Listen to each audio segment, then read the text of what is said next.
pour ceux qui me connaissent, je ne pouvais décemment pas passer sous silence la dernière adaptation cinématographique des aventures de Spider-Man, dont je suis fan depuis plus de 20 ans. Oui, je sais, ma vie on s'en tape, mais c'est pour signaler que je suis ultra connaisseur du tisseur et qu'on peut pas me la faire à moi.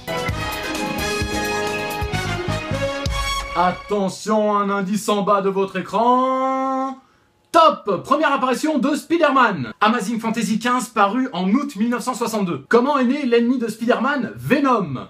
Facile, costume symbiote extraterrestre apporté par Spider-Man lors des guerres secrètes et qui s'est ensuite allié au journaliste Eddie Brock qui détestait Spider-Man. Attention, quelle est la plus grande crainte de Peter Parker? C'est la mer Noire. Bref, je vais tâcher de rester le plus objectif possible car du coup, vous vous attendez sûrement à un avis du genre « Oh là là, j'ai trop kiffé, je suis retombé en enfance et j'ai envie de grimper au mur avec des ventouses à chiottes. » Eh ben non. Le fait est que même en étant objectif, je reste un petit peu le cul entre deux chaises. Pourquoi? Eh ben c'est ce qu'on va voir tout de suite. Petit 1, le scénar. Franchement, ça vole pas haut quoi. Les rebondissements sont prévisibles comme le retour impossible des Tribal Kings.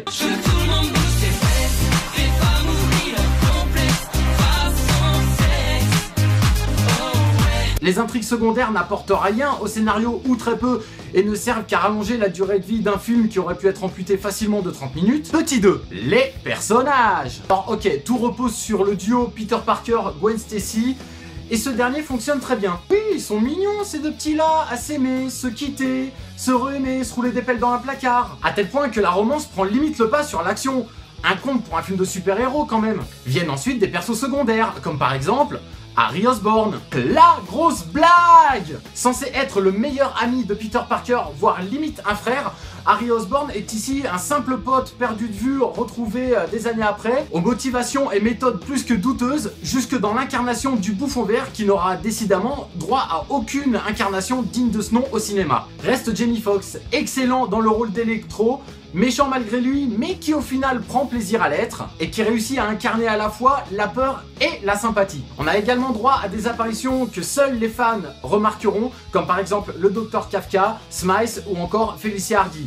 Mais tout ça reste assez anecdotique quand même. Petit 3, les scènes d'action sont quand même ultra efficaces avec un Spider-Man super fluide volant entre les buildings tel qu'on aurait toujours voulu le voir. Et surtout, disposant du plus beau et fidèle costume auquel on a eu droit jusqu'à présent. Non, parce qu'il faut le dire quand même, le précédent costume, il faisait un petit peu soirée sadomaso sur les bords. Du coup, avec tout ça, on ne peut s'empêcher de penser que Sony a décidé de produire des films à la va-vite dans le seul but de conserver la licence Spider-Man. Preuve, les nombreuses suites d'ores et déjà annoncées avec la mise en place récente des Sinister Six, le fameux groupe de super vilains qui affronte Spider-Man. En résumé, c'est plutôt une affaire de goût, les avis sont très partagés. Les fans crieront soit au génie, soit au scandale. Les non-connaisseurs de la bande dessinée passeront un très bon moment, bien qu'un poil long quand même. Au final, Amazing Spider-Man 2, le destin d'un héros. Le destin d'un héros, mais quel sous-titre de merde!